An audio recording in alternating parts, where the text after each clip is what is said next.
It gives me such an honor to be here and to be part of this. The other day, Waterford crystal glass rolled off the counter and fell on the floor in my kitchen. It shattered into a million pieces. Unlike regular drinking glasses, however, it was rather special. It was an expensive piece of crystal and a gift from a friend. It had great value to me and it had value to the world. I cleaned up all the pieces I saw, and although I was sad about losing the glass, I was all right about my rush solution. After all, we had other glasses.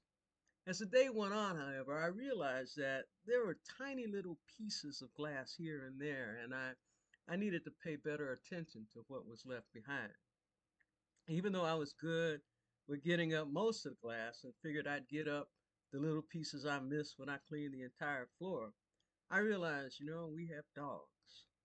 They could easily be injured by the shards that I had ignored that were hiding in the crevices of our kitchen floor.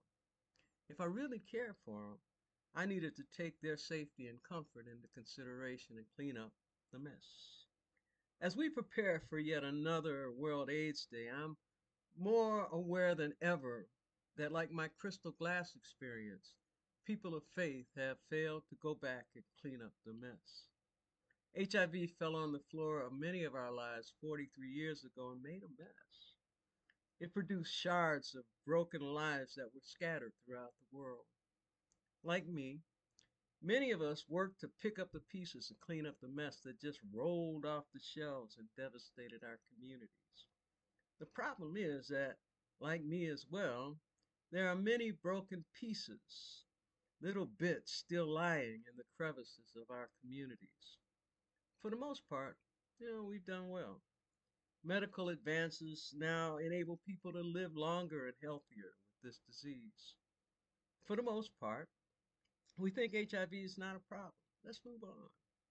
And as we move on, there's still almost 40 million people still living with HIV. Over 630,000 people died from HIV just a couple years ago, 2023.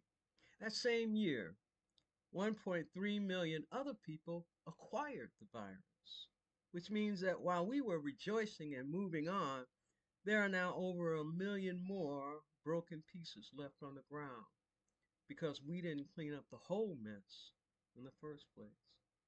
Far too many of us have been able to move forward and leave those broken pieces behind because, unlike my concern for my dogs, we don't consider what's left behind to be important. We believe that we are all right, we're going to be all right just walking around them and not noticing the pain and suffering because, we never really noticed the injustice they encountered because of HIV in the first place. African Americans and blacks are 40% of the persons living with HIV. African Americans and blacks are 40% of the new diagnosis of HIV in this country. At the same time, the death rate for African Americans and blacks is higher compared with any other racial and ethnic group. African Americans and blacks with HIV are less likely than any other group to be linked to care, less likely to be retained in care, less likely to receive antiretroviral treatment, and less likely to achieve adequate viral suppression. We just haven't been paying attention. The theme for this year's World AIDS Day is Take the Rights Path, My Health, My Right. This basically means we should all be working to increase prevention and decrease HIV stigma and discrimination. The problem is, we've known this all along. As we approach another World AIDS Day, the challenge for us as people of faith is to put our faith into action and get busy cleaning up the devastating mess this disease has left on the floors of our communities. We have entered a season where our country is increasingly threatened and stifled by demons of fear and arrogance. We are entering a season where the lives of people of color will be devalued like never before, even during times of slavery and colonialism. In many ways, we are experiencing a kind of moral constipation that has all avenues to decency blocked and backed up. It is a time and a season for our faith to come alive again. It is a time and a season for us to let our faith activate real hope and understand that hope, real hope, is an act of resistance that no enemy can stop. For people of faith, real hope cannot be separated from the one in whom we hope. And it emerges when it looks like all is lost and all we can do is trust the goodness and wisdom of God. Real hope makes us trust fully in God when the world tells us to give up and accept things just as they are. Real hope means giving up our despair and taking time to clean up the whole mess, not just the big pieces of HIV that were easy to see because they fell where we could see them. In the Twi language, the word Sankofa means go back and get it. It's symbolized by a bird with its feet facing forward and its head looking back. It calls us to take what is good and what was good from the past and use it to build powerful and progressive futures. One that will bring life and hope to all. As we prepare for yet another World AIDS Day, I invite you to join me in embracing hope, real hope, as an act of resistance. Activating hope is our greatest superpower in times like this. You know, the real hope for the end of HIV is not passive. It's not passive. It calls us into action. It calls us into a solid partnership and a relationship with God where we work, really work to make things happen that we really hope for. Real hope demands that we engage a Sankofa spirit and go back and get those who remain in cesspools of injustice and despair, evidenced by the shards of HIV left unnoticed and ignored.